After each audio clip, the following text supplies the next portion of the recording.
it's time to sit back and relax with your favorite drink. And listen.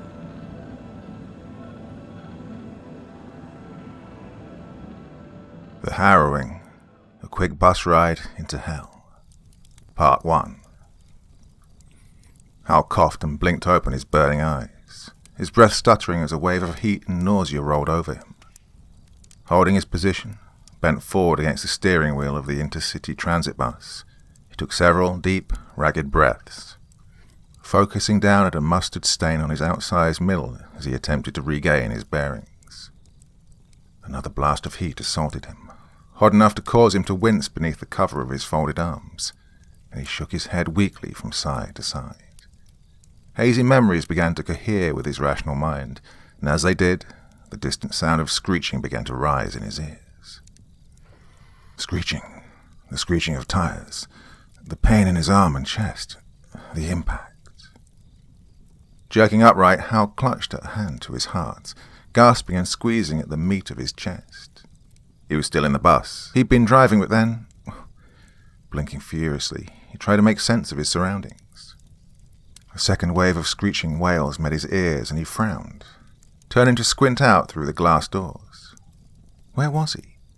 He'd been driving through the tunnel, but that didn't look like concrete they were wedged up against. And that sound, that wasn't tires against pavement. It almost sounded like a great wailing of gnashing and teeth.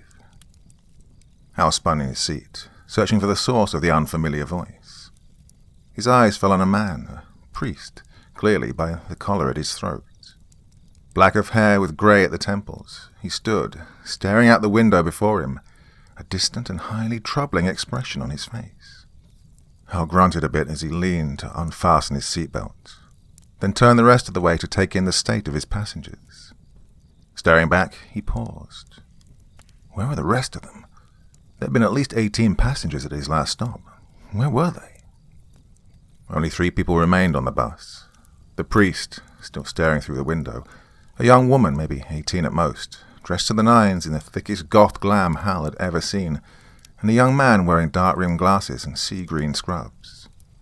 Both of the latter two were finding their feet, beginning to stare about at their surroundings, a look of confusion, similar to that which Hal himself was feeling, etched into their faces. "Is everyone all right?" Hal asked hoarsely. "Where's everyone else?" "Saved." The priest's voice was quiet and distant. Hal waited, but no further explanation followed. Shaking his head, he turned away. Sounds like EMS must have already started getting folks out. And just as well. Hal really didn't feel like dealing with a shell-shocked priest just now. Reaching his hand out, he fumbled to open the door, but it was jammed hard against the wall of the tunnel. Heaving himself up and out of the driver's seat, he started walking down the center aisle. He stopped short when he made it to the priest. He hadn't moved as Hal approached, just stood there like a statue, staring out the window. Heat pressed hard against the side of Hal's face, and he turned to look out the same window. Flames glowed against the outside of the bus, stuttering and flaring in unsteady bursts, fighting against the interior lighting for dominance against the thin pane of tinted glass. Shit, we're on fire. Hal caught a momentary glimpse of his own stunned face in the reflection, as the fire wavered and disappeared once again. Pushing past the priest, he quickly moved to the rear exit, throwing his shoulder hard against the glass-paned door when it wouldn't immediately open. It budged, but only by a small crack, and through it Hal was able to glimpse a mangled, soot-covered mass of corrugated steel, the remains of which looked like a shipping container, wedged tightly against the outside. He pushed against the door once more, but quickly gave up, turning back to try the emergency exit instead. Glass imploded from the opposite side of the bus, and a shriveled, smoking form hurtled in through the broken window. "Shit! Oh, shit!" The man in scrubs was shouting, scrambling over the back of the seat in an effort to distance himself from the burned and twisted body writhing in the aisle, right next to where he'd been sitting. A few seats forward, the goth chick began screaming. A sigh of relief passed over the lips of the burned man, and Hal watched in shock as he relaxed against the filthy floor in what looked like rapture, nuzzling one blackened cheek against the rubber aisle. What the hell is going on? The rush of searing heat from the broken window brought Hal's attention back up, and the sound of screaming and screeching increased. Damn it, we've got to get out of here. All right, everyone. Off the bus now. We'll send EMS for him. Crossing to the emergency exit, he jerked the lever up with one thick fist and threw it wide. Glass crunched underfoot as he waved the passengers forward. Goth Chick was the first to jump ship, skirting around the smoking and sizzling man with a squeamish twist of her fishnet-clad legs, leather boots notwithstanding. The man in scrubs, casting one hesitant glance downward on his way past, quickly followed. Yo, Padre, you coming? The priest, unmoved from his distant attentiveness, even through the entrance of the burning man, blinked at Hal as if coming back to himself, and then nodded, turning to follow the others through the small exit. A scorching gust greeted Hal as he stumbled heavily to the ground, and he lifted an arm protectively in front of his face. Squinting through the caustic, sulphuric wind, he found the others just a few feet away, hovering close together far back in the space between the bus and the wall. Light flared from directly beside the huddled group, and they all cried out as the nearest set of tires ignited and burst, dropping the bus sharply in their direction. Goth Chick threw herself against the wall of the cave, but then immediately jerked away again, as if burned, heavy streaks of black mascara running down her cheeks as she began to hyperventilate. "Where are we?" she cried, staring around the dark space with wild eyes. "What happened?" Hal held both hands out toward her, palms out, hoping to stave off any more hysterics. He really didn't have time for hysterics. "Look, just calm down. Nobody panic. Miss, what's your name?" Frantic eyes found his face. "Amelia." Hal nodded, then turned to the man in scrubs. "Dr. Benjamin Turner," he answered at Hal's raised brows. "I'm a resident in County General." Oh, we're in the middle of a freaking emergency, and this guy's going to make sure I know he's a doctor. Hal shook his head, spitting out a globule of ash-tasting saliva before turning to the priest. The father furrowed his brows. "Who I was doesn't really matter now. My judgment has been passed." Judgment? What the hell's wrong with this guy? Ignoring his words, Hal asked instead, "You said the others were already rescued. Where's EMS? The cops?" The priest just stared at him. Hal stared back, the expression on the father's face making him think there was something he wasn't catching on to. Another blast of heat pressed against him, and he scrunched his eyes shut. He shook his head. "Whatever, Padre. Come on. We got to get out of this tunnel before the whole bus blows." "I wouldn't." The priest's voice held a note of warning, and Hal paused in his motion of turning toward the rear of the bus, where a small gap remained between it and the wall. "Excuse me?" "This cave, this crevice of unnotice. This is likely our last reprieve before final judgment. This is likely our last reprieve before final judgment throws us eternally into the fiery furnace. Whatever breath of the kingdom we carried here with us, it will not abide long. Not here." Fiery furnace? Judgment? Hal blinked hard at the man, shaking his head in frustrated bewilderment. "Dude, what the hell are you—" But then he broke off, slapping a hand to the side of his face as, with a painful flash, he remembered. His vision shrinking to a small bright haze, passengers and tires screaming in equal volume as the bus spun sideways, the oncoming semi careening through the freeway tunnel. Shaking his head, Hal cleared his spinning brain. "Are you telling me?" he began, sinking drop plummeting from the pit of his stomach all the way to his toes.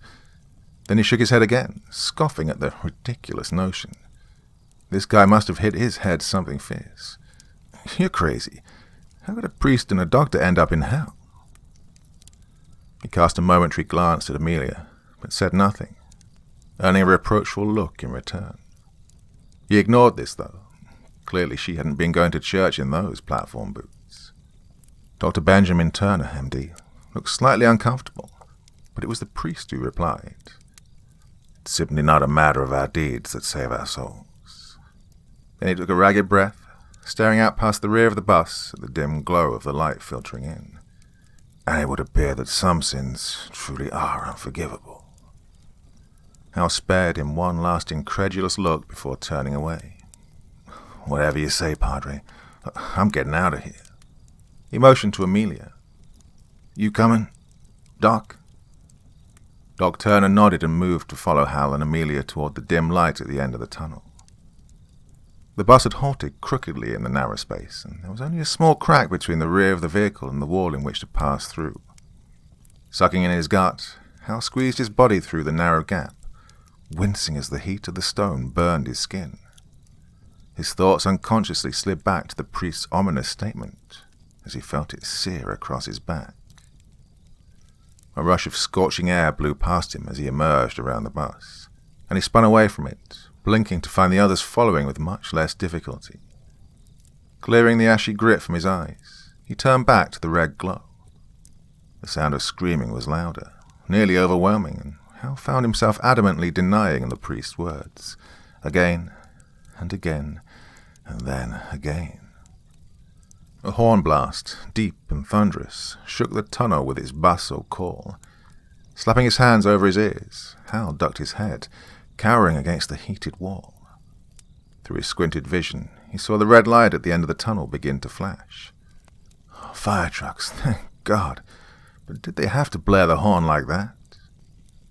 He turned to face the others. Looks like EMS is straight ahead, he shouted over the remaining echo. Likely thought it was too dangerous to enter the tunnel or something. That would do it right. They were worried about the integrity of the tunnel, so they didn't drive the vehicles in.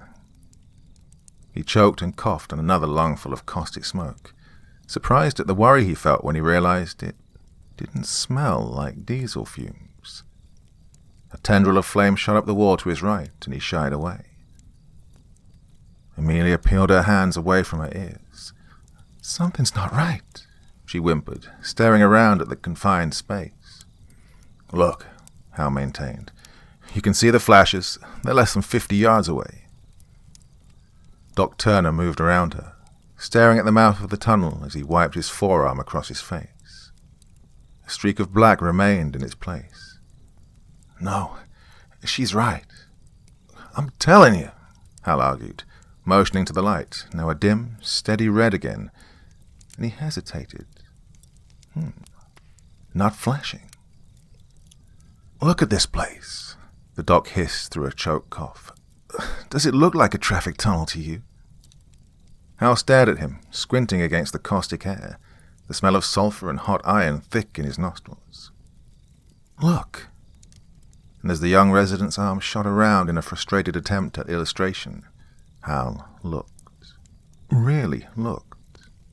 He blinked through the haze of the heat, searching the walls, the ceiling, the floors. Where were the lamps? No lines on the road. Those walls were made of stone, jagged and rocky, not concrete. Where the hell? But he stopped that thought dead in its tracks. Look, doesn't matter where we are. We need to get out before the whole bus goes up in flames. Not waiting for an answer, Hal spun and began marching down the tunnel, skirting sporadic bursts of flames as he moved purposefully on, trying to ignore the rising sense of dread growing in his middle as the sound of cries and wails increased with every step, trying to keep his pace steady as the blistering wind blew with increasing fury against the exposed skin of his face and hands, trying not to think of the priest's words. But as he emerged through the mouth of the tunnel, all thoughts of denial or rescue or redemption left him. Towering walls of rock and flame extended out from either side of him in an endless stretch, curving around until they faded into the distance amid a rippling haze of smoke and heat. Slowly, his gaze followed the concave arc of jagged rock as it plummeted downward to form a fiery, gaping basin.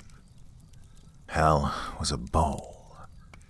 Hell was one giant, inescapable bowl filled with writhing bodies, all screaming and scrambling over each other in a bid to climb to the higher reaches. Hal followed the rise of the sloping walls, his eyes tracking the burning escarpments up to where they terminated, high above them, their peaks shrouded in a glowing black event horizon of brimming darkness. The darkness sucked at him, pulling at his clothes, his duty vest whipping the burning heat over his face until he was forced to turn away from the boundless expanse before him. A scream from right beside him caused him to jump, and he spun to find a body, crusted and blistered, climbing over the edge of the cliff at their feet.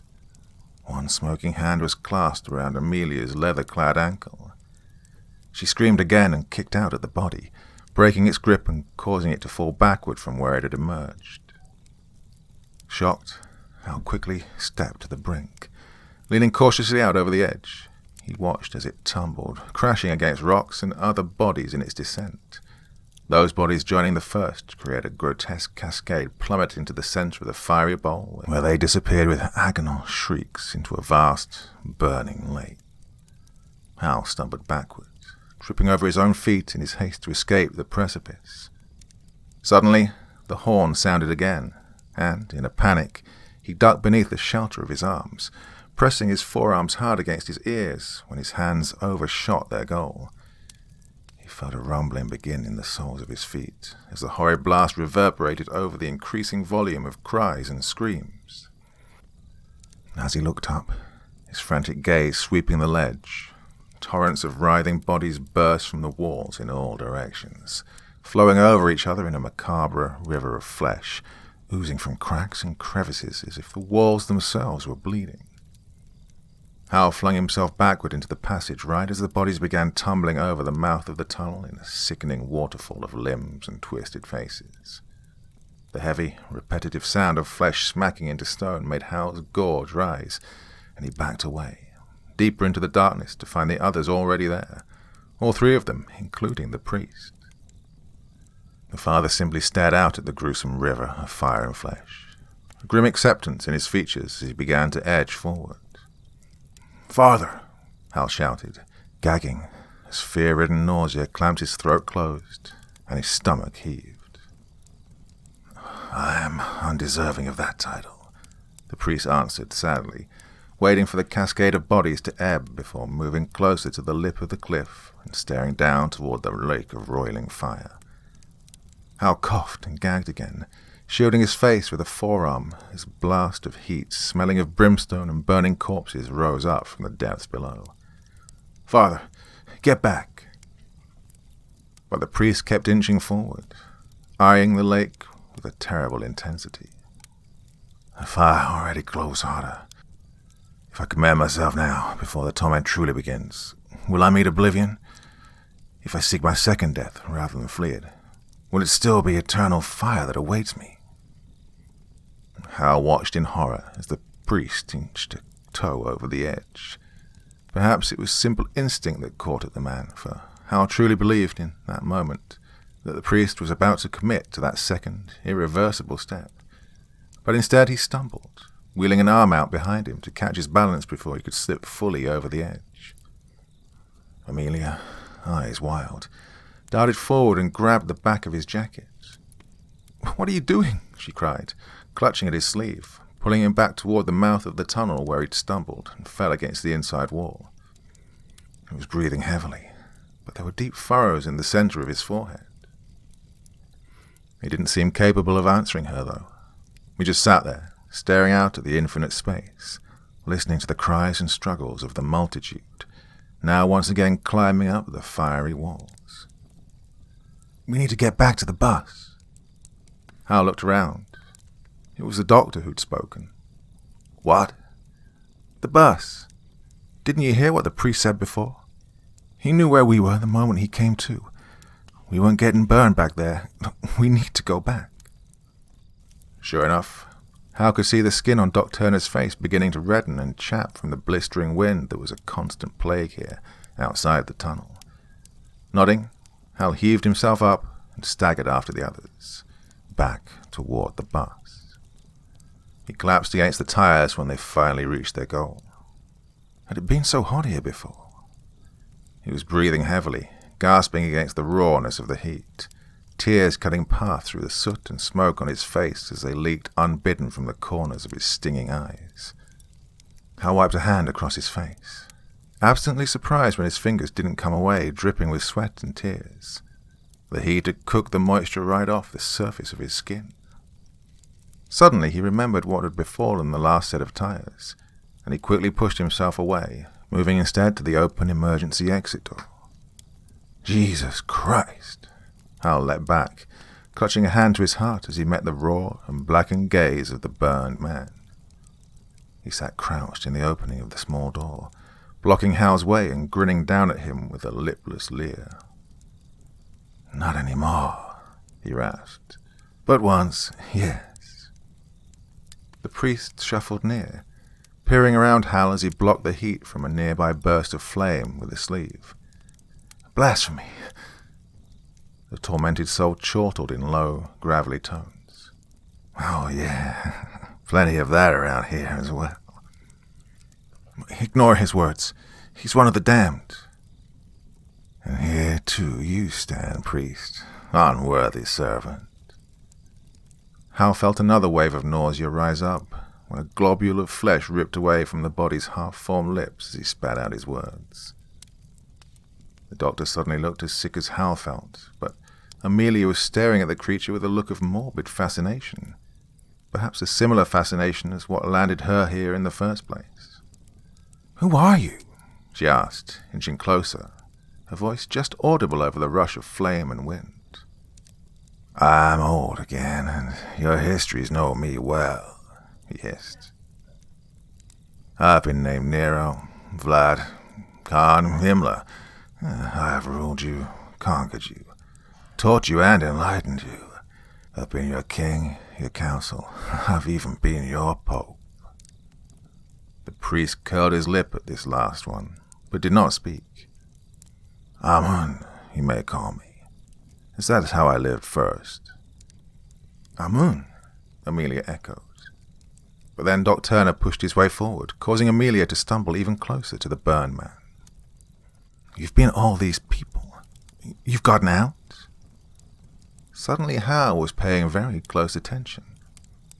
The soul crooned. "Oh yes, there is a way out." But then he struck like a snake, darting his hand out and catching Amelia by the throat, jerking her close. Hal and the others leapt forward, but they were brought up short by Amelia's terrified squeak when the charred fingers abruptly tightened their hold. Amelia was squirming and whimpering, but Hal's gaze was drawn, transfixed, to the creature's hand and arm, where, in the manner of flames coruscating over burning wood, new flesh was beginning to ripple and bloom over the once scorched and peeling extremity. "There is a way," Amun continued, inches from Amelia's shuddering face, tipping his head slightly as he took in her porcelain features. "And if you take me there, I'll deliver you from an eternity of torment." The grinning face moaned, and Hal watched in horror as a slender tongue slipped out and licked Amelia from neck to head. Part 2. She screamed as a streak of red blistered in the wake of his sadistic kiss. Functioning on an instinct that surprised him, Hal swung at the burned man's face, missing but causing Amun to lose his grip as Amelia twisted away at the same time.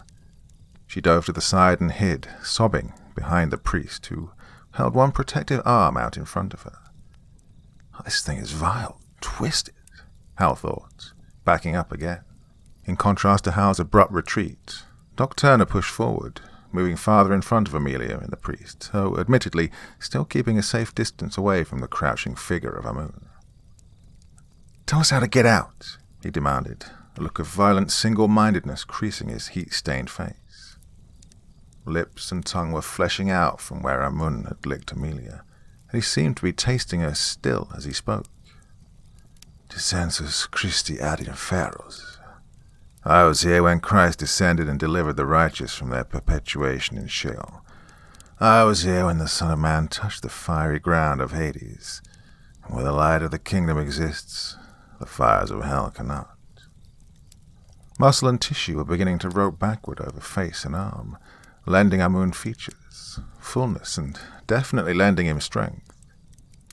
He uncoiled from his crouch just inside the door, keeping his motions deliberate and measured as he lowered one leg to the ground. It hissed where his foot made contact, but Amun seemed not to notice, gradually rising to his full height, shoulders straight and back erect. I alone followed the wailing of the damned who were blinded by the image of that which is holy, singing for eternity, trapped in a paradox of light and darkness. "I'm with the Padre on this one," Hal announced, growing more wary by the second as Amun spoke. He shook his head, squinting against the sulphuric flames. "This guy's just trying to use us. Look what he just got from touching Amelia." "Oh, I most assuredly am going to use you," the burned man agreed shamelessly, one newly formed brow ridge lifting in an expression Hal couldn't quite read. The torment of hell is a bit distracting, see, and climb can prove difficult whilst having the flesh burn from one's bones. Amelia, finally regaining herself a bit, peered around from behind the priest's sleeve.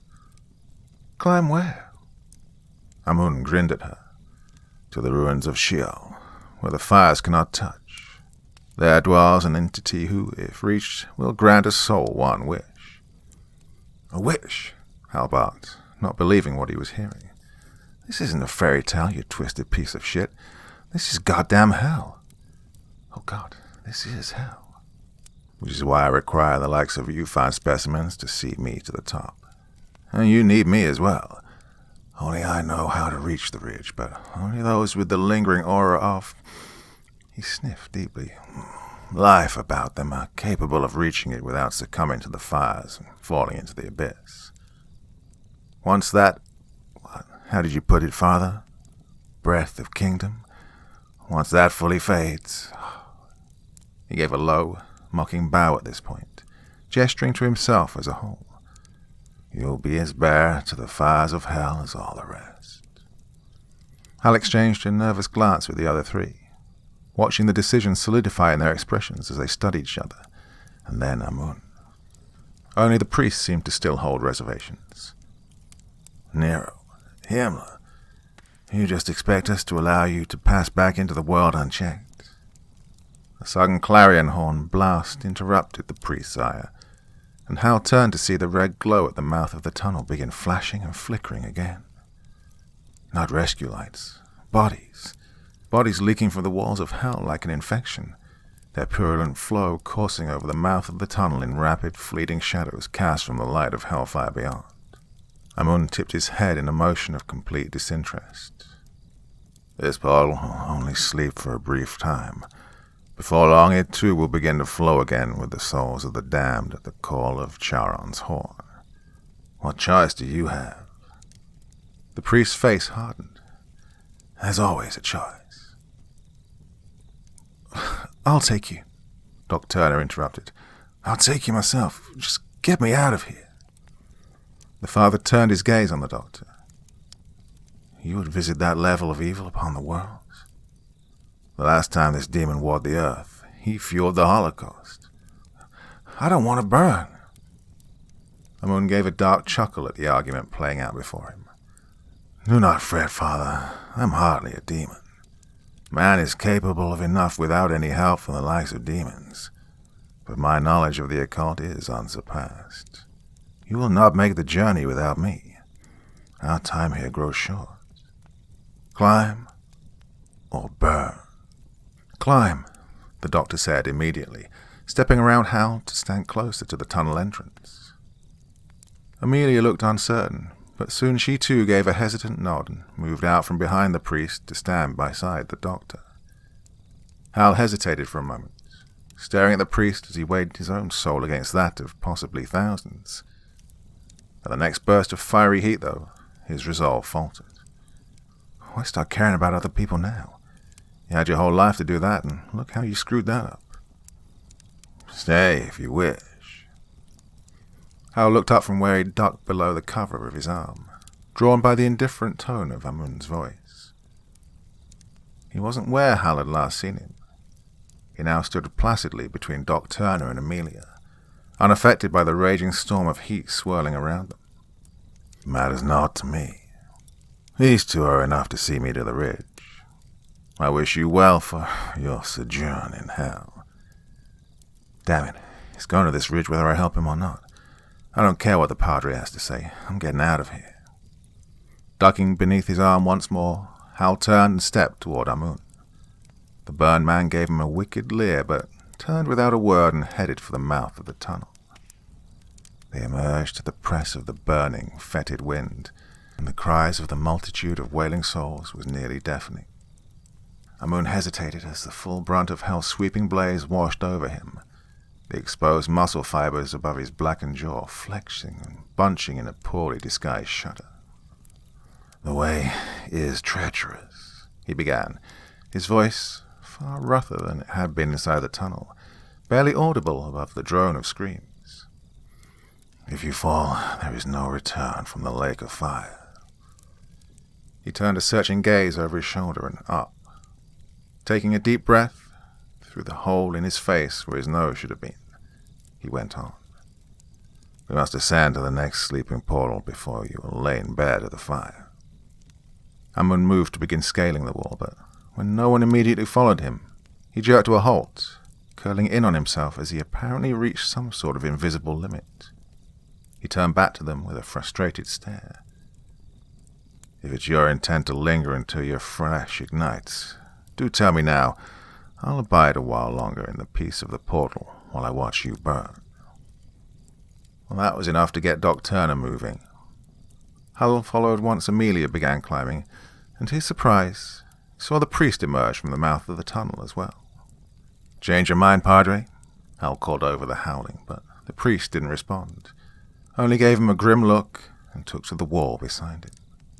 The climb was impossible, a fact which Hal kept reminding himself of every burning, scraping inch, pulling himself hand over hand up the jagged rock face.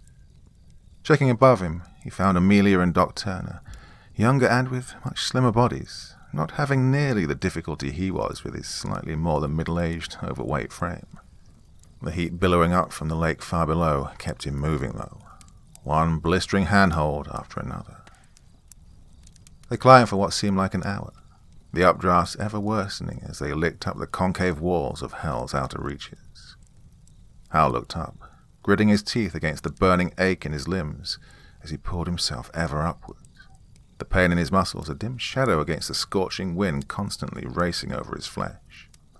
Amun had reverted to the struggling, wailing creature they'd first met, and he scrambled over rocky cliffs and rises with the single-minded determination of one who was running from oblivion and finally had the end in sight. Suddenly Amun's grotesque form disappeared over a rise. Doc Turner, closest behind him, soon followed suit. Eventually, Hal slapped a meaty arm over the edge of the rocky landing, the cracks and blisters across his skin giving him a moment of angst as his eyes focused on them. He looked across the ledge for the others. Amelia and the doctor were dragging Amun by the arms into the shelter of a dark crevice, narrow and jagged against the harsh light of spurting flames. Gaining the rise, Hal struggled forward a few inches on his hands and knees, breath heaving and lungs burning. He spit the grit from his mouth, only to watch the globule of saliva hiss and immediately sizzle into nothing. He jumped when he felt a hand under his arm, and a sharp tug brought his gaze up to find the priest trying to pull himself to his feet. Desperate, he clasped at the hand and heaved himself up, leaning heavily on the other man as they struggled forward. Hal knew the instant that they passed into the crevice. It was like a breath of cool spring air washing over him, and he suddenly realized just why Amun had been nuzzling the dirty rubber aisle mat when he'd first crashed upon them. It must have been bliss. Is this what just the memory of mortal life feels like to the damned?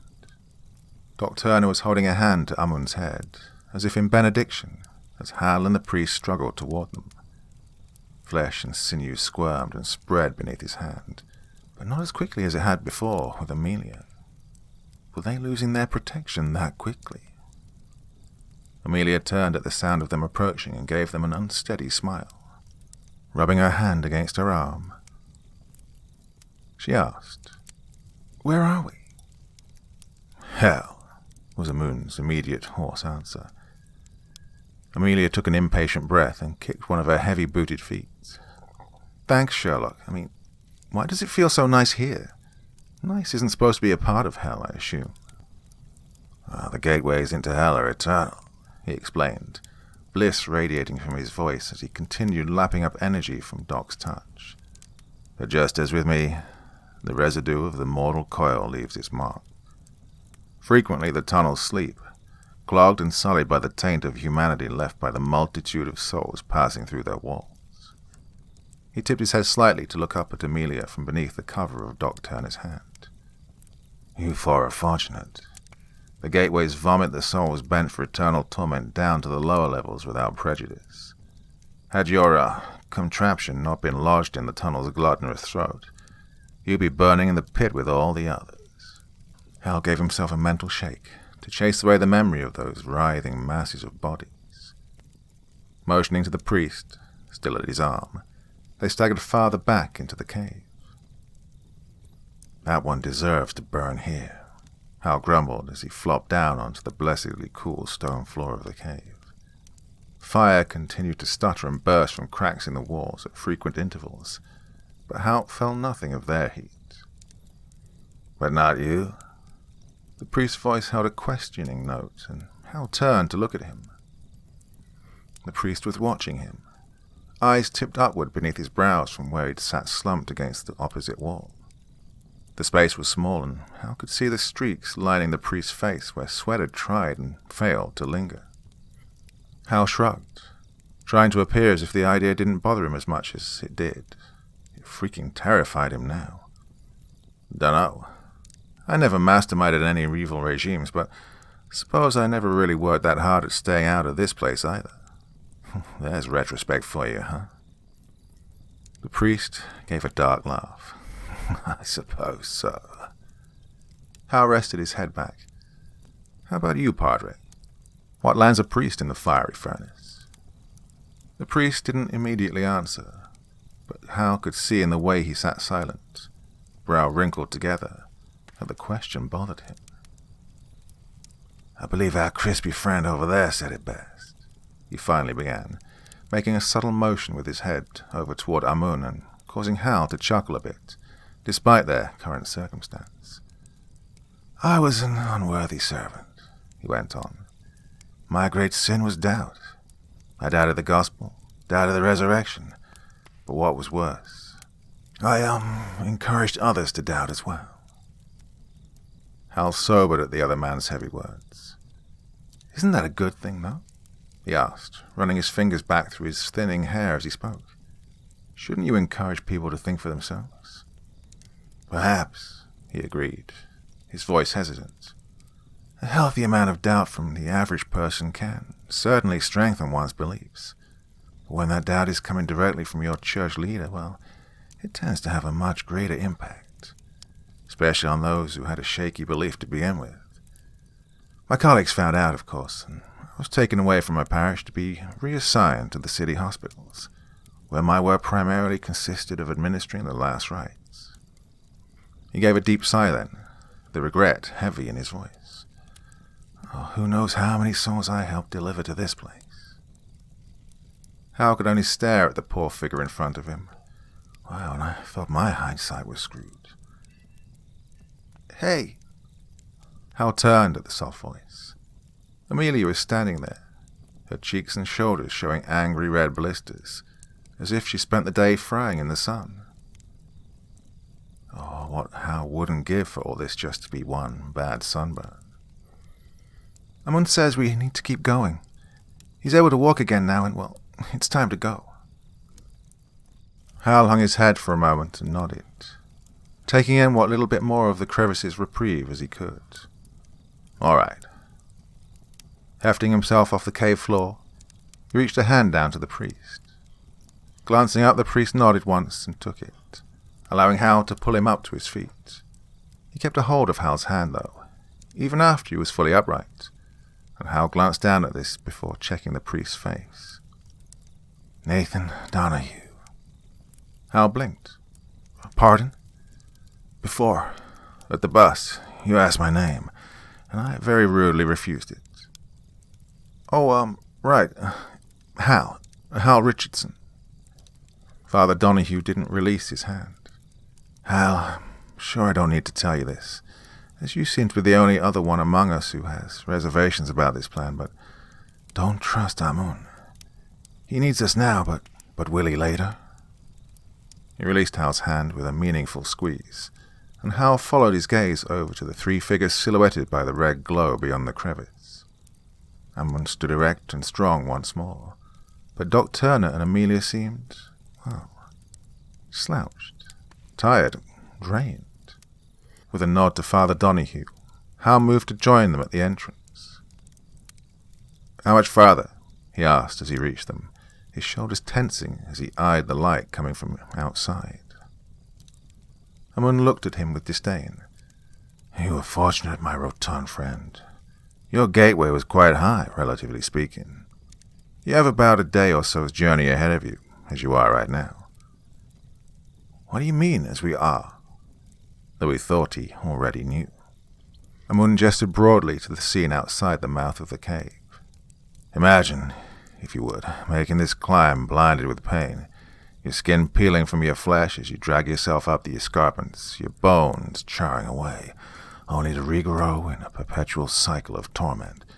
And yet you climb from the burning lake below, from the uncertainty of whether falling will lead you into oblivion, or even to a greater escapable torment." Hal didn't meet Amun's burning gaze as he went on.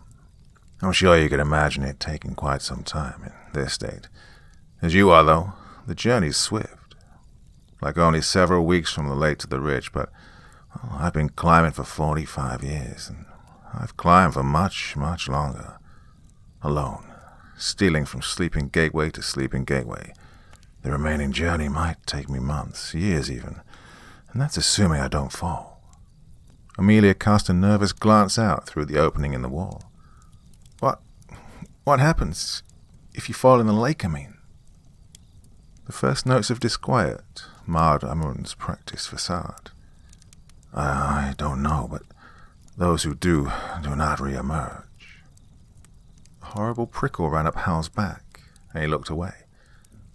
"Let's go then, before this temporary buffer wears off." The climb was worse this time, much worse. Hal could feel baked skin splitting over his knuckles. Blisters rose and burst over the flesh of his back, and the hair on his head and arms slowly diminished to crisp, blackened shrivels. He felt the fire now, when it burst through the crevices surrounding him. He felt his body crackling and peeling, and he felt the hiss of skin on stone with every passing grip as they slowly ascended the barren rise, creeping ever closer to the terrible, black event horizon obscuring the upper reaches. Hal could feel the draw of it, pulling the waves of heat upward from the lower levels in a turbulent blaze, drawing in everything, even the light, dim as it was from the lake below. All disappeared into its ravenous maw. By the time Amun sniffed out the next gateway, Hal was having serious doubts as to whether or not this climb would be physically possible. With a tight-jawed moan, he collapsed into the mouth of the small, round tunnel, inching forward on his elbows as he held his blistered palms away from the stone. Then he simply lay there, shaking, weeping, sucking deep gasps in and out through gritted teeth. When, finally, he was able to lift his head again, he looked forward. Doc was laying hands on Amun again, though he himself seemed not too much further behind the wretched creature.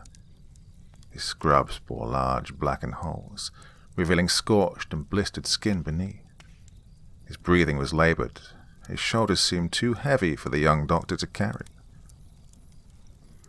Father Donahue, Hal saw then, had abandoned his polyester jacket, though the melted remnants of it still marred the once white cotton of his shirt sleeves, and Amelia, who hadn't had much in the way of protective garments to begin with, showed bright red cracked skin from fingertips all the way across her back and over her face.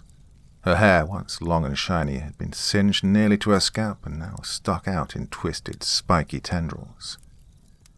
Recognizing he must not be in any better state, Hal fumbled out of the melted remains of his duty vest and tossed it aside, brushing away the last bit of charred sleeve from one arm. Rolling onto his back, he breathed deeply of the life-tainted air. A sucking gust rushed past him, and his vest was suddenly ripped from the tunnel, swept away by the constant draw of the ominous dark nimbus looming outside their refuge. Amelia's hushed voice drifted up from the distant sound of wailing. "Amun, what happens if we're sucked into that black hole up there?" Hal listened carefully. He'd been wondering that himself. "Thinking of an escape, my sweet." Amelia didn't answer, so Amun continued. "I wouldn't advise it. Though I've never attempted the feat myself, I have in the past crossed paths with one who has.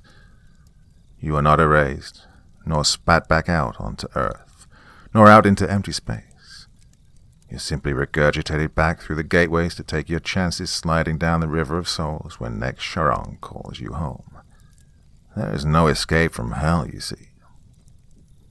"Except for you," Hal croaked, the act causing him to cough nearly to convulsions. He looked back up in time to see Amun smiling at him in a chilling sort of way. "Yes, except for me, and those fortunate enough to have crossed paths with me early enough in their journeys. Because otherwise you'd have no use for them," he thought darkly.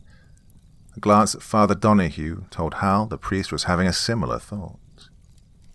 Seconds later, or maybe hours, Hal couldn't quite swear to which, Amun shot to his feet, posture hunched in the small space as he crouched with his head slightly tipped, as if listening, his whole body held rigidly still. "We must flee." Hal's gaze sharpened on him and then rapidly flicked around to Father Donahue and the others. "What?" "We must flee." And before Hal could question him again, Amun had darted for the cliffs. Then a sound met his ears, a sound like boiling thunder, emanating from the deeper reaches of the cave. It was quickly followed by a blast of fetid wind, putrid enough to make Hal's eyes water, and he struggled to his feet. "Climb, you fools!" Amun's furious voice echoed back. "The gateway, it wakes." Realizing then what the horrible sound must be, Hal spun and scrambled toward the opening, desperately racing ahead of the wave he knew was sure to come. The horn sounded, and Hal cried out as it echoed through the passage, rattling his eyes and traveling down the darkened tunnel like a beacon calling home the souls of the dead. The burbling sound grew louder, and the rush of air increased. He was right on Father Donahue's heels, but they weren't moving fast enough. The burbling was changing to a roar, and Hal threw one terrified look over his shoulder to see a dark, roiling mass racing toward them. Part 3. Hal swung himself out of the tunnel, bracing his back against the burning cliff face just as the tide of bodies gushed past him. He turned his head quickly to the side, closing his eyes against the sight and panting to catch his breath.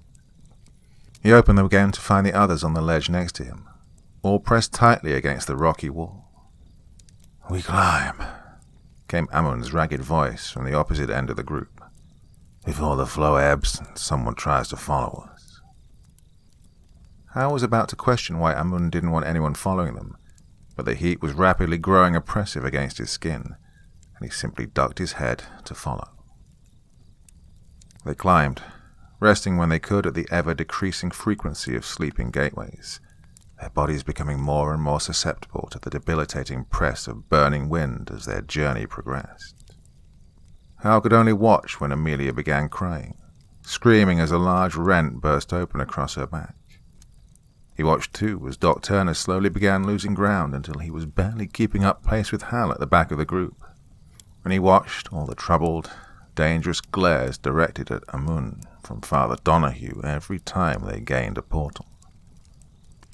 Hal didn't know how long they'd been climbing when he began to hear the hauntingly out-of-place sound of singing superimposed over the distant cacophony of weeping and wailing.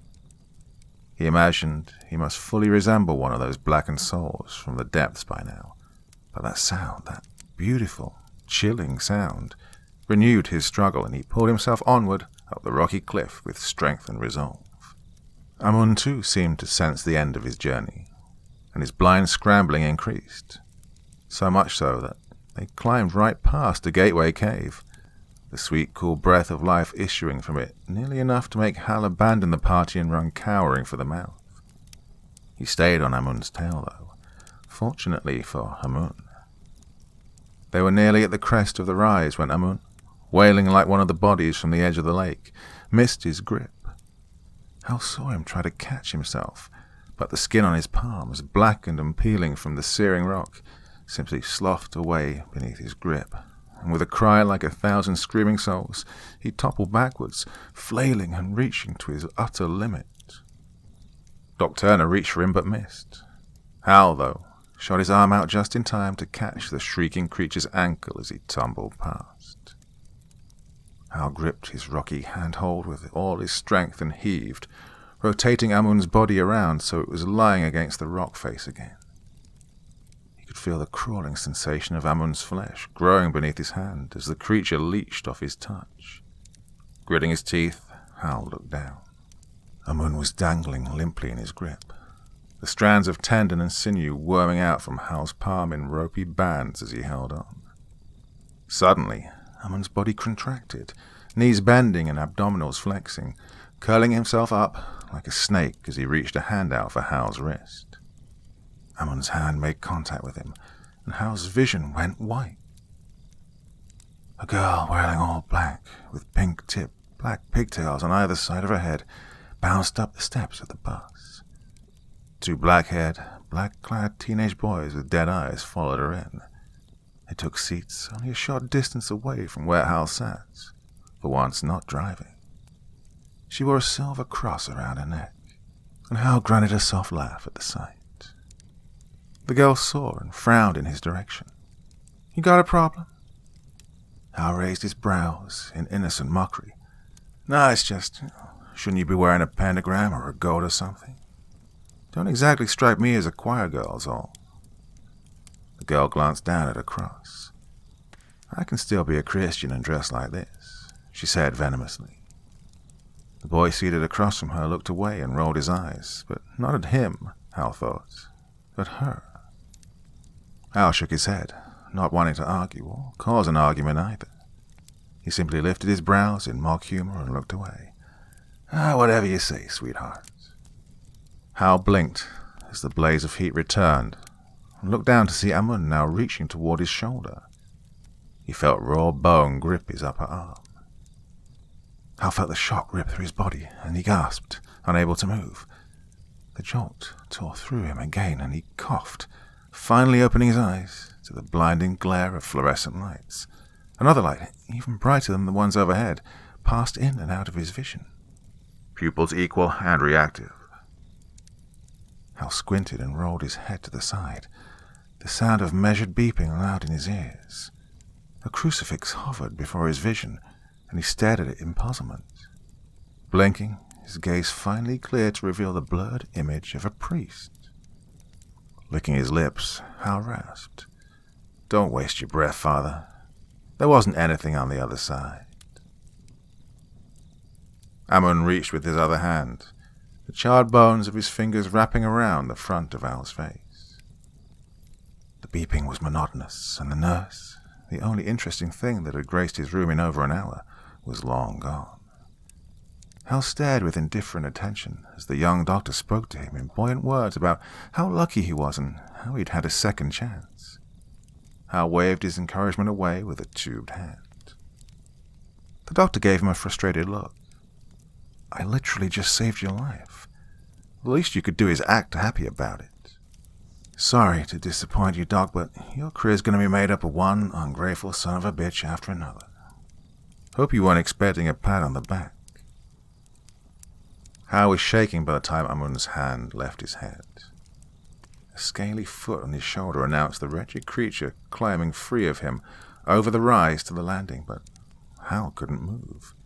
He hung there, grasping tightly to the rock as he shook, his face feeling cold despite being pressed against the burning stone. "Hal!" It was Father Donahue's voice that called down to him. Hal slowly looked up, feeling the jerkiness of his motions and imagining a look of terror that must be written across his face. Father Donahue's eyes darkened as he realized something had happened. "Keep climbing." Hal just hung there, though, shaking, weeping inside. "Just keep climbing." Hal wasn't sure if he could, but one hand. He moved one hand. Reaching up, he grasped at the next rocky spur, then the next, and then another. Eventually, he gained the rise. Father Donahue's hand gripped his wrist for the last few inches, pulling him into the rocky precipice. Hal rolled onto his back, weeping from both pain and shame. Rolling his head to the side, he saw Doc Turner splayed out on the ground in a similar state as he, Amelia hovering anxiously near his head. "What happened back there?" Father Donahue asked. "I thought you were going to lose your grip for sure. Either that or jump. What happened when Amun touched you?" "Well, the priest doesn't miss much." He gasped, swallowing back the choking sobs. "I'm the reason you're all here." Father Donahue furrowed his brow in a sympathetic sort of way, and Hal felt himself grow unexpectedly angry. He didn't want this man's sympathy. "You can't blame yourself for how each of us chose to live our lives, simply because you're the catalyst that ended them. Look, we all make our own choices." Hal shook his head. He didn't understand, and Hal didn't feel like explaining it to him. He hadn't been talking about wrecking the bus. No, He elbowed himself upright, hanging his head a bit as he cleared his mind of the disturbing memories. "It's all my fault." The sound of singing voices came back to him then, and he tipped his head in the direction it was coming from. Hal licked his chapped and peeling lips. "How is there singing in hell?" "I don't know," the priest answered darkly, also looking in the direction of the incongruous sound. "But I have a feeling that's where we're headed. Come on, we don't want to be left behind." No, he did not want to be left behind. Struggling to his feet, though, he realized he wasn't the only one feeling the effects of the impossible journey. Amelia was tugging on Doc Turner's arm, urging him to his feet, but the doctor seemed unable to gather himself enough to stand. Amelia was beginning to cry, her tears turning to steam and leaving bright red tracks down her cheeks. Hal hurried to her side, grabbing the young doctor beneath the other arm and heaving him up. As soon as he let go, though, Doc Turner crumpled back down to his knees. "He's got nothing left. He gave everything to that foul Amun." Hal lifted him again and turned his head, searching, but then drew sharply back, stumbling when he found Amun's putrid face inches away from his own. Amun's hand darted out and grabbed Dr. Benjamin Turner's throat, knocking Hal aside with a sweep of his arm. Hal hit the ground hard, rolling several feet before crashing against a sharp rise of rock. He shook his head. Holy shit, he's strong. Strong not only from the doctor's touch, but now from Hal's as well. He thought he might have left a layer of skin on the stone of the ridge as he struggled to right himself, but he finally managed it, leaning heavily against the cliff wall, one arm folded tight against his ribs.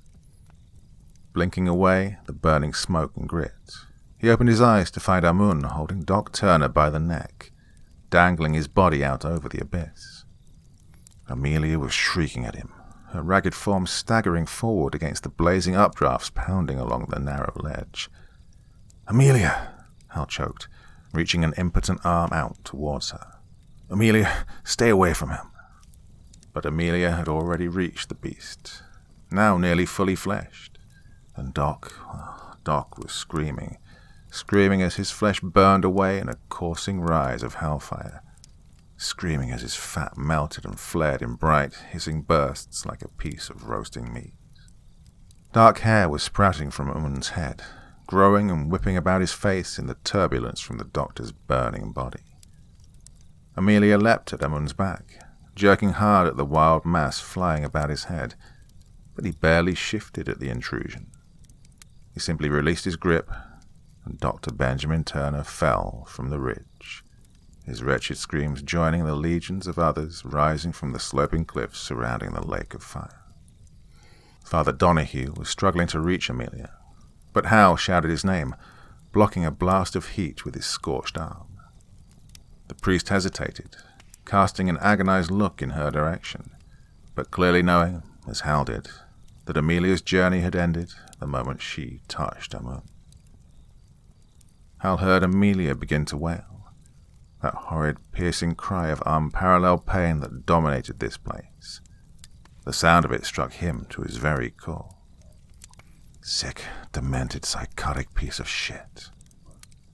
Finding his feet, Hal crouched, bracing himself for a steadying breath before leaning forward and touching the tips of his fingers to the rocky surface of the ridge. Well, he hadn't done this since high school, but he'd been pretty damn good at it back then. Digging his toes into the stony ground, Hal pushed off with all his strength, launching himself forward toward the towering form of Amun as Amelia's tiny body burned away in his grip. Gauging Amun's proximity to the ledge, Hal dropped his shoulder and careened into the twisted soul's back, shoving him forward with both palms as hard as he could. Is he close enough? Am I strong enough? Hal felt the drop in his stomach that told him, better than his eyes could, that he had reached the lip of the ridge. A sharp jerk from behind caught him just before his other leg cleared the edge, and he stumbled, spinning sharply to scrabble at the edge of the drop-off, clawing to find the purchase on the stony ledge as the sound of Amun's torturous screams faded into the wails rising from below. Father Donahue held the tail of Hal's shirt in a two-handed grip, now pulled almost entirely up and over the back of Hal's head as the priest struggled to keep him from sliding the rest of the way over the ridge. A vein in the priest's temple was pulsing as he pulled against Hal's weight, one foot braced solidly against a jutting spur of rock. He heaved, and Hal lifted with him, dragging himself back up over the ledge until he lay panting on the ridge once more, Father Donahue on his back beside him. As soon as he could manage, Hal struggled upright, casting an unsteady glance over the edge of the cliff. There was no sign of Amun, nor of Amelia or the doctor. Do you think they went all the way to the bottom? Father Donahue lifted himself onto one elbow with a grimace. Oh, who knows? Benjamin and Amelia, likely so, but Amun, Amun has the full strength of 2 people in him now, and likely some of yours as well. It wouldn't surprise me if he managed to catch himself before falling too far. We should hurry. Hal looked over at him, brows drawn down. Hurry where? I just tackled our guide off the edge of a cliff. Father Donahue shook his head, though, cupping a meaningful hand to his ear. Those voices clearly don't belong here, and I seriously doubt Amun would have risked draining his tickets home unless he was very close to his goal. He mentioned when we first became acquainted with him something about being trapped, singing for eternity. I say we head toward that singing. Without waiting for Hal to object, the priest stood, zeroed in on the sound of voices, and began walking through the swirls of heat and smoke. The sound of voices kept increasing in volume as they walked, hunched against the driving wind. They came to a narrow stretch, only about a foot of rocky lip edging a sheer cliff face, but it was clear that the haunting song was coming from right around this precipitous bend. The sound was becoming shriller the closer they got, like a church choir comprised of 80-year-old women with emphysema. But still, it called to them. Hal and Father Donahue carefully inched their way along the narrow lip, then followed the crags around to a wide opening, revealing... Is that a church? Father Donahue blinked as well, making a motion toward his nose, which suggested to Hal that the man was used to wearing glasses and felt a sudden need to adjust them. I think so. A church in hell. Hal shook his head at the irony of it, but clearly the rough structure, erected from fallen rock and carved stone, could only be a church, steeple and all. Father Donahue licked his cracked lips. Amun said this place came into existence during the harrowing of hell, and that hell cannot exist where Christ has set foot. It would stand to reason. Hal didn't really know how to reply as he studied the blatant incongruity before him.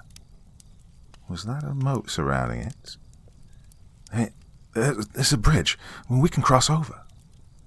The singing was nearly deafening by the time they reached the stone bridge, though why there was even a bridge in hell, Hal could only guess. It wasn't like water could last long amid this fire. But as Hal thought this, and then thought to look down into the swirling moat, he immediately backpedaled, taking several hasty steps away from the bridge. He stumbled backward, running into Father Donahue in his hurry to get away. He swallowed thickly, glancing back over his shoulder at the priest to find a questioning expression on his face. Clearly, he hadn't looked yet. "Well," Hal rasped, clearing his throat before he continued, "now we know where the singing's coming from." The creases deepened between the priest's brows, and he inched forward, craning his neck to see over the lip of the moat, Hal close behind him. Below them, swirling in a river of murky shapes, was a flowing current of human bodies, mouths gaping, tongues flopping, jaws hanging so wide that... No! Hal looked closer. They had no jaws, just gaping throats and flailing tongues, all singing in discordant harmony an eternal hymn of adulation while their bodies eroded away from their endless, habitual yearning. "Oh, we can't stay here," Father Donahue called over the sounds of wailing praise. "We have to cross." Hal nodded, not being able to tear his eyes away from the horrific sight below him. The sharp tug at his shoulder brought his mind back, and he nodded, turning to cross the bridge. The fire ceased the moment they stepped foot on the other side. It was like a sudden deadening to his senses. Hal could still vaguely hear the whistling bluster swirling around the ridge, but it no longer touched them. He could still see the fiery bursts issuing from the surrounding cliffs, but his skin no longer burned, and the relief was ecstasy, a cessation of pain, a balm against the searing flame. Where the light of the kingdom exists, the fires of hell cannot. Hal felt the tears well and fall from his eyes like summer rain. He choked back a rising sob, motioning to the priest without looking over at him. "Come on, let's get out of this place." And as one, they stepped through the open stone doorway of the church. At first, Hal saw nothing as he passed the threshold, nothing but a vast empty room. Stone windows let in shafts of deep red light, and an altar stood in the shadows on a dais at the far end of the sanctuary. Oh, clearly it was, very much so. Hal felt his thoughts immediately turn to Amelia and Dr. Turner. They were supposed to be here, too. But then he paused, rethinking that. No, they weren't supposed to be here at all. If I hadn't poisoned their spirits, if I hadn't brought them down, right when they needed someone to lift them up, well, they'll never escape this place. He felt wretched, horrible, the squirming feeling of guilt in his gut unaffected by the peace of the structure around him. He glanced at Father Donahue as they moved further into the church. The priest seemed uneasy about something as well, brow drawn tight and jaw bunching with every step they took. Hal watched him cast a furtive glance behind them, and then understood. Amun. Who knew how far the twisted soul had fallen before he managed to catch himself, if at all? Yeah, we should be so lucky. Hal knew it was optimistic at best to simply assume Amun had tumbled all the way down and into the lake. And suddenly, he couldn't resist casting a nervous glance over his shoulder too. Father Donahue's abrupt grip on his arm brought his attention back around in front of him. Hal followed his rigid gaze to the altar, now only a few paces away. A figure was there, hidden in the shadows, and as Hal stared, it began to move, rising from a hunched crouch to stand 8 feet tall, and covered by a dark shroud that obscured its face and body. What did Amun say this thing was? Hal asked, nervously rubbing his thumbs over his fingertips as he tried not to back away. Father Donahue shook his head, following the creature's motions as it moved around in front of the altar. He didn't. He alluded it to being an anomaly created by the paradox of something wholly existing, though briefly, in the kingdom of hell. Or perhaps a being already of hell that was altered by the coming of Christ. Broad wings snapped open beneath the shroud, blackened and molted. A drift of embers swirling out on either side as the air eddied around them. Hal gaped. An angel? One of the fallen, the priest breathed in a hushed voice. Part 4. The angel's head snapped to face them at the sound of their voices, and Hal could see, though still obscured by the dark shroud, that the being's eyes were bound with cloth. Lost souls.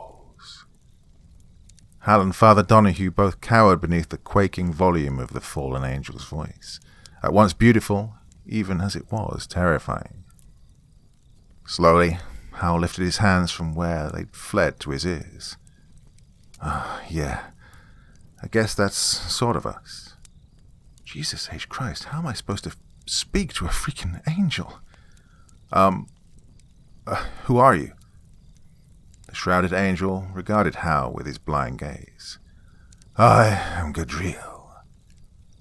Gadriel? Father Donahue whispered, wincing again at the volume. One of the Watchers. Hal cast a skeptical look at the bindings around the angel's eyes, but said nothing. I was once one of the Almighty's most trusted, cast down into darkness for imparting knowledge to his children. Perhaps Gadriel sensed the discomfort his volume had caused Hal and Father Donahue, because his clarion voice seemed slightly more moderated as he spoke. Hal turned a confused look on the priest. That doesn't seem so bad, he murmured, voice low. How'd he end up here, though? But Father Donahue shook his head, leaning in close. The more obscure religious texts describe the fall of Gadriel with conflicting certainty. One thing most agree on, though, is that he was the angel who led the serpent into Eden to tempt Eve with knowledge, and then later taught mankind the art of war and weapons. He was cast out of heaven for following Lucifer in a rebellion against God. He's not an angel in the traditional sense.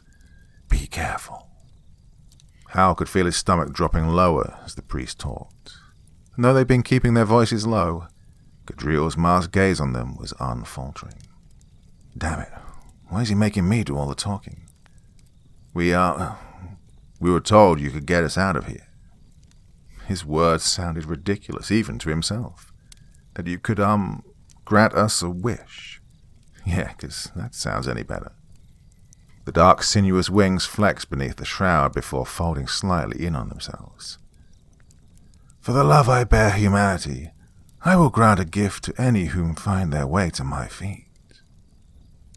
Father Donahue stepped forward at last, a probing sound to his voice. Your gifts didn't end so well for humanity in the past, love notwithstanding.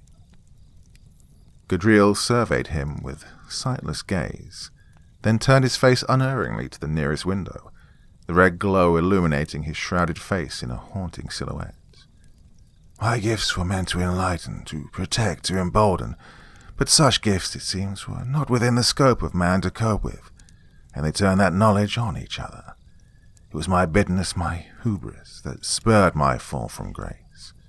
But it was here when I saw the perfection of the Son, the lengths to which the Almighty was willing to sacrifice, all to correct my mistakes. It was here I found glory again. I abide here now, hopeful of the day he might descend once again and lift me up like Abraham.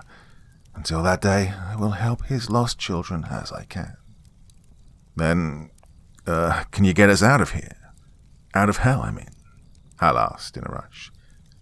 I can deliver one of you. Hal froze. He cast a worried look over at Father Donahue and then back at the shrouded angel. One. And then I must rest. My powers are not as they were on earth or in heaven. Once expended, I must rest the 7 cycles before I am capable once more. Hal stared up at Gadriel. Oh, that freaking ghoul. That's why Amun didn't want anyone following us from the fissures. He shook his head, grinding his teeth until his jaws hurt. Amun had never intended for any of them to see the inside of this place. They'd been his protection, his transportation. God, and I'd been his goddamn bus driver. Hal's mind was racing as he tried to focus on Gadriel's words. 7 cycles? Cycles of what? How long is a cycle? Father Donahue's face was scrunched, as if he were trying to remember something from a long time ago. He brought one hand up to pinch the bridge of his nose. It has something to do with, Sabbath years. Cycles of Sabbath years. Each cycle is 7 years, I believe, so 7 cycles would mean 49 years, Hal breathed. Then he rounded on Gadriel. You want one of us to wait almost 50 years to get out of this place? Father Donahue pulled gently at Hal's arm, but he drew away, running a hand over the crisp remnants of hair covering his scalp. Oh, shit. He paced to the opposite window and back. Shit. He couldn't ask Father Donahue to stay here in hell when he was the reason the man was here to begin with. 50 years in hell. Hal, the priest called gently, but Hal kept pacing. Hal, I want you to go. Hal stopped his frantic march, running a weary hand over the burned, cracked skin on his face. I'll stay behind and watch for Amun. Hal gritted his teeth and spun to the man. I can't ask you to stay behind. Not here, not like this. You didn't. I told you. I'll stay and guard the way. He crossed to Hal and squeezed one of his shoulders. Amun cannot be loosed upon the earth again. Not in an age that has weapons capable of destroying the entire world. I was never a good shepherd to my flock while I lived. I can protect them better from here. Then, releasing his grip, Father Donahue gave Hal a parting nod. I'll wait. And then he walked quickly to the back of the church and through the threshold. Hal wanted to scream. He wanted to shout and to tear his hair out in great chunks all over the sanctuary floor. Instead he took deep, ragged breaths, raging silently at the injustice of it being he who made it to the end. And now they're all trapped in hell because of me. He turned to stare at Gadriel, who was still facing the glowing window. He seemed mournful somehow. Maybe it was the set of his shoulders, maybe the slight droop of his wings beneath the shroud. Then, unexpectedly, the angel spoke. I hear them always, crying out in agony, all trapped here in hell because of me. Hal's eyes widened at the angel's words, and he blinked hard for a moment. One man's mistakes, one angel's. He shook his head. God, this world is twisted. But as he thought about the strange, unexpected similarity between himself and the fallen angel, he had a sudden thought. His head snapped up. Maybe there was still a way to fix this. So, you just send me back to Earth, or what? I mean, how does this work? Gadriel turned to face him. The request is of your choosing. I will simply make it so. Hal took a steadying breath, forcing himself to act before his determination gave out. Then, make it so I never existed. Make it so that I was never born. Gadriel's gaze was piercing, even through the shroud and cloth around his eyes. I cannot. Hal swore and spun away, stalking over to the window again. Creation is the sole domain of the Almighty, Gadriel continued in solemn tones as Hal paced away. I have no power to strip from you that which he is given. Hal leaned heavily against the windowsill. The stool was cool beneath his hands, just as it would have been had he been alive. Lifting his gaze, he saw Father Donahue in the distance, kneeling at the foot of the bridge, the first 5 minutes of his 50-year sentence in hell already begun. But then, staring at him, he remembered the first time he'd ever seen the priest, and he hurried back to Gadriel.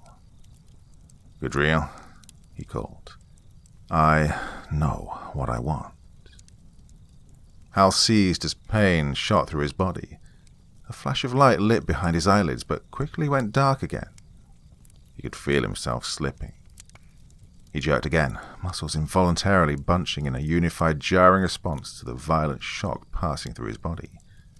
Light bloomed again, a bright red behind his heavy lids. He heard a steady, rhythmic beeping begin. Something was pressed uncomfortably hard against his face, and he coughed spasmodically as a burst of air was forced into his lungs. The pressure lifted from his face, and he moaned. His whole body hurt. It felt like he'd been struck by lightning. White light pierced his vision and then faded, only to return immediately in the other eye. Groaning, he turned his head away, blinking against the splotchy after-image hovering in front of his eyes. He blinked again. A crucifix? Frantically, he searched for a face, but his head was forcibly rolled back to stare at the ceiling. Someone was pressing against the back of his jaw, forcing his mouth open, and he felt something hard press against his tongue. Nearly panicking, he swiped his arm up, knocking away the hands attempting to intubate him. "No tubes," he managed weakly. "No tubes, no vents. I refuse." A familiar voice answered back, sounding slightly impatient. "Sir, I need you to lie still, all right? This is going to help you breathe." "I can breathe fine," Al argued, turning his head away from Dr. Benjamin Turner as he came toward him again. "Please, I need to give confession." Hal watched the young doctor hesitate and look over to Hal's other side. Hal turned to look as well, moving gingerly, searching the space over his shoulder, hoping, praying. "My son, there'll be plenty of time for that once your health is a bit more stable." Hal breathed a sigh of relief as he heard the calm, kind voice of Father Donahue reach him from above his head. "Father, I'm in immediate fear for my life, and I want to confess my sins right now." The priest shifted around the side of the gurney to allow Hal an easier view of him. "It's not important. Not right this very second. Let the doctors do their work, and then... No, it is important. Right now. My son, Hal reached out and grasped the sleeve of his jacket. "Father Nathan Donahue, from one unworthy servant to another." Father Donahue froze in his motion to call the doctor back over. "Please." He studied Hal's face for a long moment. "I'm sorry. Have we met?" He nodded, giving the priest a fierce stare. "Oh, in another life. Look, Father, it's very important. I need to speak with you. I'll refuse any more medical treatment until I do." Father Donahue cast an uneasy glance at Doc Turner. "Would you agree," he began hesitantly, "to accept treatment if I promise to meet you in your room? I can have a nurse tell me where to expect you." Hal could feel the worry begin to show on his face, and the cadence of the nearby beeping increased. "My son, you have just suffered a major heart attack. You need medical attention." Hal turned his head to look at Doc Turner, still arrested in a position of waiting, his gloved hands held casually away from his body. Slowly, Hal nodded. It wouldn't do him any good just to wind up back in hell before he'd had a chance to fix things. He still held a tight grip on the priest's sleeve. "You'll wait there for me. Go nowhere else." Father Donahue nodded. "I'll wait." With a horrible pang, Hal remembered the last time the priest had said those words. He released his sleeve, swallowing back the thick lump in his throat as he relaxed back onto the gurney. "All right, Doc, I'm all yours. No tubes, though." "Bless me, Father, for I have sinned." Hal hesitated, feeling suddenly uncomfortable. That's what I'm supposed to say, right? I've never done this before." Father Donahue lifted an eyebrow at him in a speculative manner. Hal had adamantly refused the blue curtain beside his bed when the priest attempted to screen himself from view, requesting instead that he sit facing him. He needed the reassurance of being able to see Father Donahue's face for this. "Haven't you ever gone to confession before?" Hal grunted a laugh, wincing at the lingering pain in his muscles. "Father, I'm not even a Catholic. I didn't believe in any of this stuff until..." But he cut off his words, turning his head away and clenching his jaw. "I'm right about this, though. Whatever I tell you during confession, you have to believe, or something like that. I think I heard that in a movie once, something." He was babbling, and he knew it, but he couldn't seem to help himself. Father Donahue eyed him for a long moment, assessing him. "Why don't you tell me what's on your mind? Start at the beginning." The beginning. So, Hal took a deep breath and told him. He told him about the bus, and Doc Turner and Amelia. He told him about Amun, and things he'd said, what he'd done to the others. He spoke of their journey together, the church, and of Gadriel, trapped forever in a prison of his own guilt, and finally of the priest's own self-imposed penance to protect the world from Amun being reborn. He told him everything.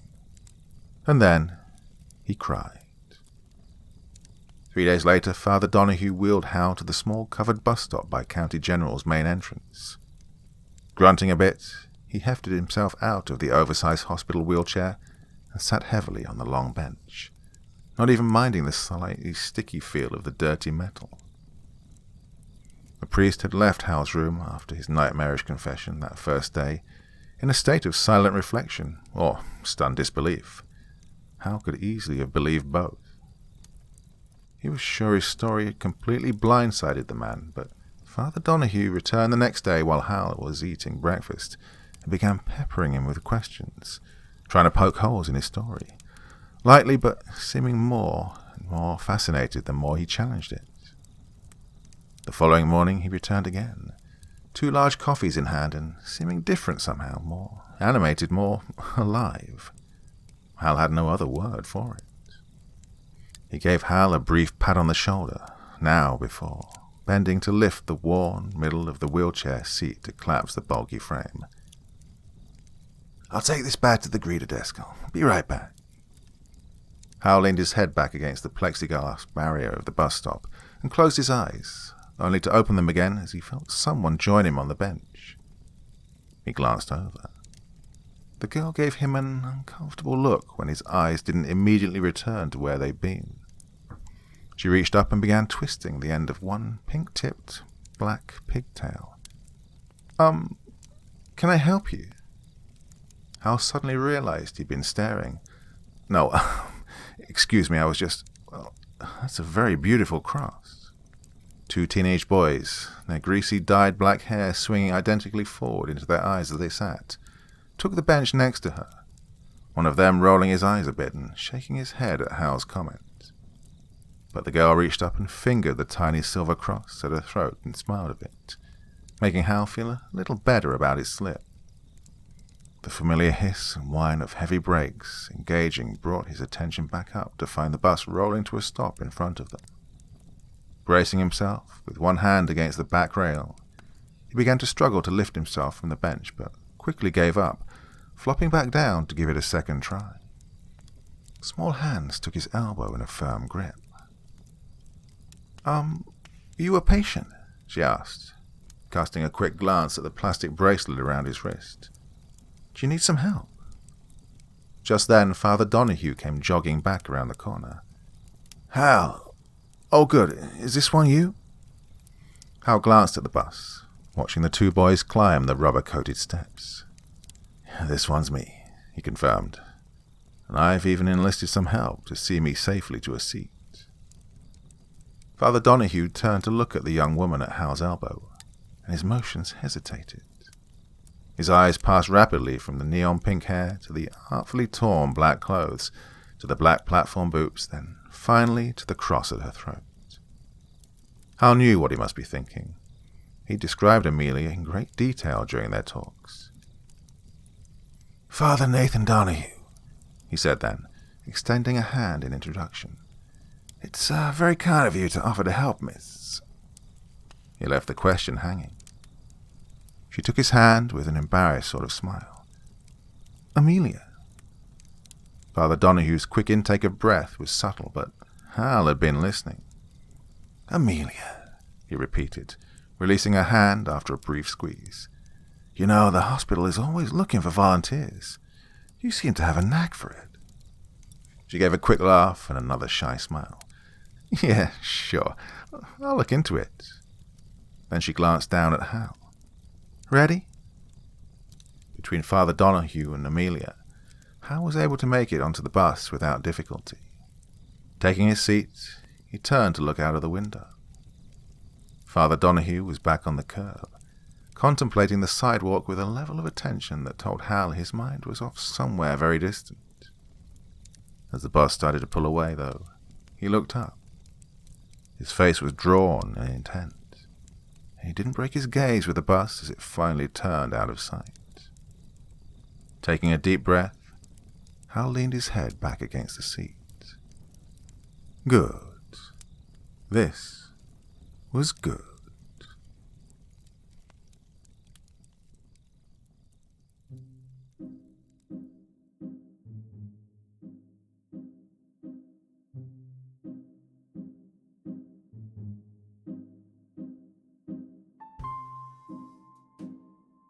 Well, that one was a bit epic, wasn't it? Bloody hell, what did you think of that? Okay, well, good to know. There's a way out of hell, if you're a bit patient and you like a bit of climbing. What a fantastic story to start the week off with. I really hope you enjoyed that one. That was a lot of effort to read, but very, very rewarding in the end. Thoughts, feelings, comments in the comment section below the video, and as ever, I'll do my best to respond. Whew, a bit tired after that one, but of course I will be back again with you very, very soon, I promise you all. You're going to join me again, aren't you? Of course you are. Well, until then, very, very sweet dreams, and bye-bye.